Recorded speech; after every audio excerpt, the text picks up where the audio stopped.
নমস্কাৰ বন্ধু বান্ধৱীসকল, আজি মই আপোনালোকৰ লগত শ্বেয়াৰ কৰিম এতিয়াৰ দিনত সঘনাই হোৱা সমস্যা গেছৰ, যিটো আপুনি এই বনদৰৱ ব্যৱহাৰ কৰি কেইবাবাৰো ঘনাই লেট্ৰিন কৰি আছে। যদি মাত্ৰ এপালিতে আপোনাৰ লেট্ৰিন ভাল হৈ যাব। গতিকে এনেকুৱা এটা চমৎকাৰী বনদৰৱ, এইটো ঘৰুৱা দৰৱ, ঘৰতে পাব। যিখিনি বস্তু মই ইয়াত ব্যৱহাৰ কৰিছোঁ আৰু কেনেকৈ বনাব লাগে, কি ল'ব লাগে, এই ভিডিঅ'টোত সকলো দেখাই দিম।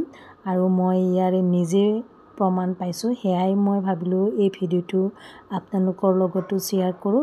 গতিকে যেনেকৈ কৈছোঁ তেনেকৈ কৰিব। ইয়াৰ বাবে আপোনাক লাগিব মছন্দৰী। মই মছন্দৰীৰ পাতেৰে সৈতে 2-3টা আগ লৈ লৈছোঁ।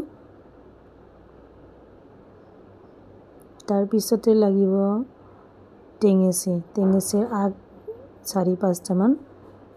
তাৰপিছত সৰু মানিমুনি,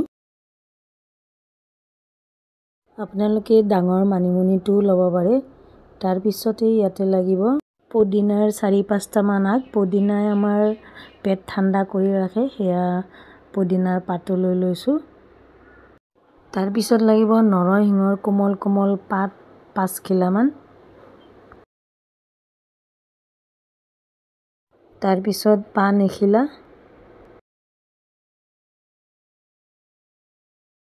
তাৰপিছত লাগিব নহৰু 4 ফুটা,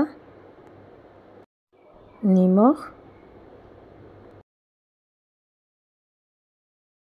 এতিয়া ৰস ওলাবৰ কাৰণে আধা কাপমান পানী দি ধুনীয়াকৈ পিচি ল'ব লাগিব। আৰু মই ধুনীয়াকৈ পিচি আনিলোঁ। এতিয়া এখন চেকনিৰে সুন্দৰকৈ চেকি ৰসখিনি উলিয়াই লওঁ। এই যে মই যিকণ দৰৱৰ কথা কৈছোঁ, এই দৰৱকণৰ বেনিফিট আপোনাৰ ইমানেই সুন্দৰ। এইকণ দৰৱ পেট খামুচি ধৰা, ঘনাই লেট্ৰিন হোৱা, এই সমস্যা আপোনাৰ এপালিতে ভাল হ'ব। আপুনি কি কৰিব, ইয়াৰে 3 চামুচমান ৰস উলিয়াই ল'ব আৰু খাব। চাব আপোনাৰ এই সমস্যা এবাৰতে ভাল হৈছে। গতিকে আজিৰ ভিডিঅ'টো ইমানেই। যদি ভিডিঅ'টো চাই ভাল লাগিলে লাইক, শ্বেয়াৰ, কমেণ্ট কৰিব। পুনৰ ভিডিঅ'ত লগ পোৱাৰ আশাৰে আজিৰ বাই বাই।